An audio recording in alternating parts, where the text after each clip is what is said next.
Hello, ഇന്നെൻ്റെ day in my ലൈഫാണേ. അങ്ങനെ രാവിലെ തന്നെ എഴുന്നേറ്റ് ഇന്നെനിക്ക് ക്ലാസ് ഇല്ലായിരുന്നു. അതുകൊണ്ട് വീട്ടിൽ നടക്കുന്ന കുറച്ച് സംഭവങ്ങളൊക്കെ ഉള്ളു, അല്ലാതെ പ്രത്യേകിച്ച് ഇതിനകത്തൊന്നും ഇല്ല.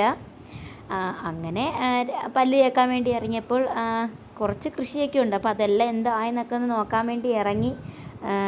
എന്നിട്ട് ഞാൻ വിചാരിച്ച് താഴെ അമ്പലമുണ്ട്, അമ്പലത്തിൽ വരെ പോകാമെന്ന് കരുതി. കുറേ നാളെ അമ്പലത്തിൽ പോയിട്ട്. ഒറ്റയ്ക്കാണ് പോയത്, വീടിന് തൊട്ടപ്പുറത്ത് തന്നെയാണ്. അങ്ങനെ ഫ്രഷായി അമ്പലത്തിൽ പോകാൻ വേണ്ടി ഇറങ്ങി.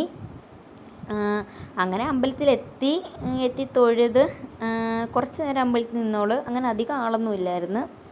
അങ്ങനെ വീട്ടിൽ വന്ന് ഫുഡ് കഴിക്കണം. വെള്ളത്തിന് സ്റ്റാർട്ട് ചെയ്ത് പിന്നെ ബ്രേക്ക്ഫാസ്റ്റ് കഴിച്ച് ഉപ്പുമാവായിരുന്നു. ഉപ്പുമാവും പഴവുമായിരുന്നു. ഉപ്പുമാവല്ല, പുട്ടായിരുന്നു, സോറി, പുട്ടും പഴവുമായിരുന്നു.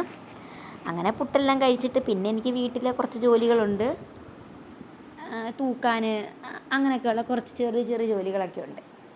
അല്ലാതെ കാര്യമായിട്ട് വേറെ ഒന്നുമില്ല.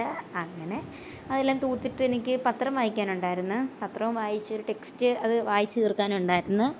അതും വായിച്ചിട്ട് അത് കുറച്ച് നേരം വായിച്ചിരുന്ന പിന്നെ ക്ലാസ്സില്ലാത്ത ഡേ, വീട്ടിൽ ആരും ഇല്ലാത്തതുകൊണ്ട് നല്ല നല്ല ബോറടിക്കും. ഇതൊക്കെ വായിച്ച് പിന്നെ കുറച്ച് നേരം എൻ്റെ കുറച്ച് ഷോയാണ്. ഞാൻ എന്നെ തന്നെ വീഡിയോക്കകത്ത് നോക്കി എങ്ങനെ ഉണ്ടെന്ന് നോക്കുവാണ്. അതാണ് ഈ കാണുന്നത്. എന്നിട്ട് വൈകിട്ട് ഒരു ട്യൂഷൻ ഉണ്ടായിരുന്നു. പിള്ളേർ വന്ന് ട്യൂഷൻ കഴിഞ്ഞിട്ട് വിളക്കെല്ലാം കത്തിച്ച് എനിക്ക് പഠിക്കാനുണ്ടായിരുന്നു, അതൊന്നും ഞാനത് കാണിച്ചിട്ടില്ലേ.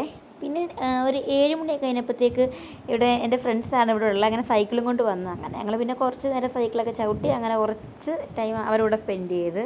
പിന്നെ നൈറ്റ് സമൂസ, ബജ്ജി, അതൊക്കെ അച്ഛൻ ജോലി ഇങ്ങനെ വന്നപ്പോൾ കൊണ്ടുവന്ന്. അപ്പം ഇത്രയൊക്കെയുള്ള എൻ്റെ ഒരു ഡേ ഇൻ മൈ ലൈഫ് എന്ന് പറയുന്നത്. അപ്പം ടാറ്റാ.